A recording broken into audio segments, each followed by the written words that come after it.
BSc part first के first paper में सम्मिलित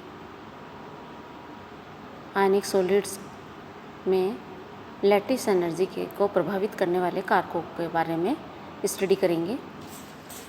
जालक ऊर्जा को प्रभावित करने वाले कारक में सबसे पहले आता है आयनिक आवेश यानी आयनिक चार्ज।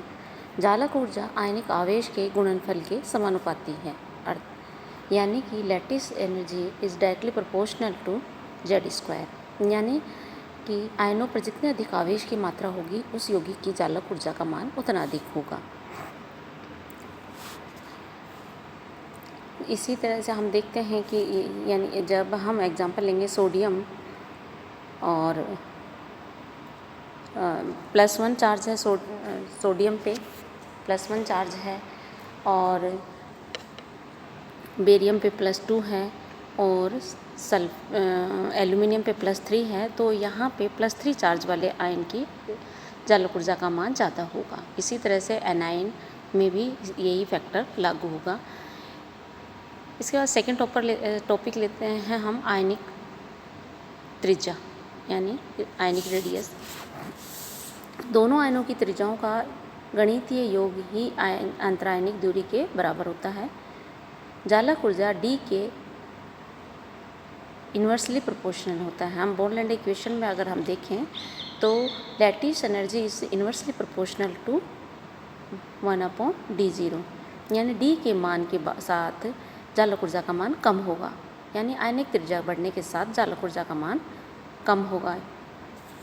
यानी कि जितने बड़े आकार के आयन होंगे जालक ऊर्जा का मान उतना कम होगा। इसी क्रम में हम देखते हैं कि अगर हम लिथियम के हैलाइड्स लें, lithium fluoride, lithium chloride, lithium bromide और लिथियम आयोडाइड, तो हम देख रहे हैं इनकी जालक ऊर्जा का मान फ्लोराइड से आयोडाइड तक जाने में कम हो रहा है। इसी तरह से हम अगर लिथियम ही के सीरीज़ के दूसरे कैटायन लें, जैसे lithium fluoride, sodium fluoride, potassium fluoride, rubidium fluoride, caesium fluoride, हम यहाँ पे हम देख रहे हैं कि एनायन सेम है और कैटायन की त्रिज्या लिथियम से सीजियम की तरफ जाने पर बढ़ती है, तो जालक ऊर्जा का मान भी कम होता जा रहा है। इसके बाद नेक्स्ट फैक्टर आता है क्रिस्टल स्ट्रक्चर। थर्ड फैक्टर है क्रिस्टल स्ट्रक्चर यानी मेंडुलम कांस्टेंट। मेंडुलम कांस्टेंट का मान क्रिस्टल स्ट्रक्चर पर डिपेंड करता है और यौगिक की जालक ऊर्जा का मान मेंडुलम कांस्टेंट के डायरेक्टली प्रोपोर्शनल होता है। यानी मेंडुलम कांस्टेंट का मान जैसे जैसे बढ़ेगा जालक ऊर्जा का मान वैसे बढ़ेगा।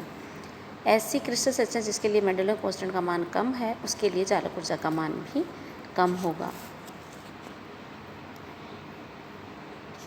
फोर्थ एंड लास्ट फैक्टर आता है इलेक्ट्रॉनिक कॉन्फ़िगरेशन ऑफ आयन, यानी कि इलेक्ट्रॉनिक कॉन्फ़िगरेशन के साथ जालक ऊर्जा का प्रभाव।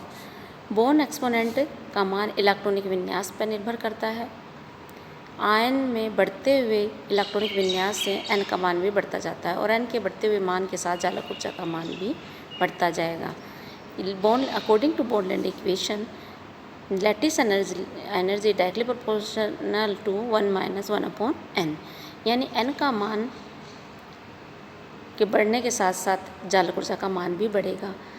यहाँ पे हमने n का मान किस तरह से वेरी करता है, कैसे बढ़ता है, ये हमने बोर्नलैंड इक्वेशन में देखी थी कि n का मान जितना उनका वो बढ़ेगा, इलेक्ट्रॉनिक कॉन्फ़िगरेशन उनका बढ़ेगा, यानी एटॉमिक नंबर जैसे जैसे बढ़ेगा n का मान बढ़ रहा है तो जालक ऊर्जा का मान भी बढ़ेगा। यानी कि जो हैवी आयंस हैं उनके लिए जालक ऊर्जा का मान ज़्यादा होगा। तो ये फैक्टर थे जो जालक ऊर्जा को प्रभावित करते हैं।